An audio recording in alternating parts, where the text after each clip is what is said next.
अगर आपको हमारी ये वीडियो पसंद आए तो आप हमारे वीडियो को लाइक जरूर करें। अगर आप चैनल पे नए हैं तो लाल कलर के सब्सक्राइब बटन को दबाकर घंटी बजा दें ताकि हम जो भी वीडियो डालें वो आपके पास सबसे पहले पहुंचे। धन्यवाद। राधे राधे, जय श्री कृष्णा। आज मैं आपको एक बेटी का सहाना सुना रही हूँ। प्लीज़ हमारे चैनल को सब्सक्राइब कीजिए और एक छोटी सी लाइक भी दीजिए। Thank you. लाली लाली होठवा से बरसे लाल लैया, हो की रस चुएला, हो की रस चुएला।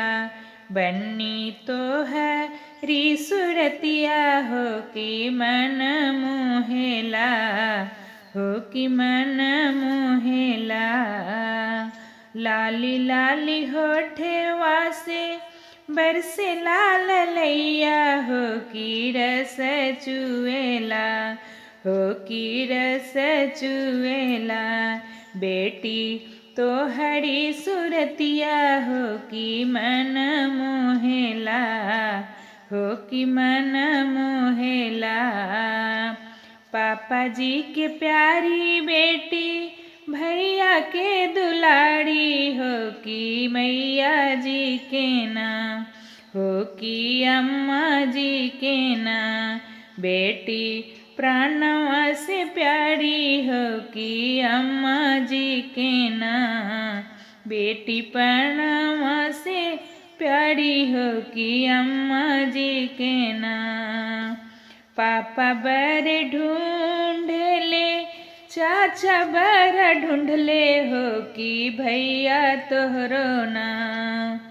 पापा बड़ ढूंढ ले, चाचा बड़ ढूंढ ले, हो की भैया तोहरो ना, भैया तोहरो ना। देले डोलिया चढ़ाई, हो की भैया तोहरो ना। देले डोलिया चढ़ाई, हो की भैया तोहरो ना। पापा रोए छुप छुप, अम्मा पुका फाड़ी, हो की रोई रोई लेवे ना। पापा रोए छुप छुप, अम्मा पुका फाड़ी, हो से रोई रोई लेवे ना। सखियाँ भेंटे कवाड़ी, हो से रोई रोई लेवे ना। सखियाँ भेंटे कवाड़ी, हो से रोई रोई लेवे ना। लाली लाली होठवा से बरसे लाल लैया, हो की रस चुएला। बन्नी तो हरी सुरतिया, हो की मन मोहेला।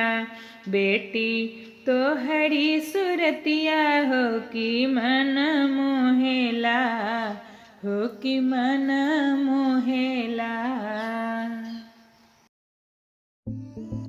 इस गाने के जैसे और गाना सुनने के लिए इस वीडियो पर क्लिक करें।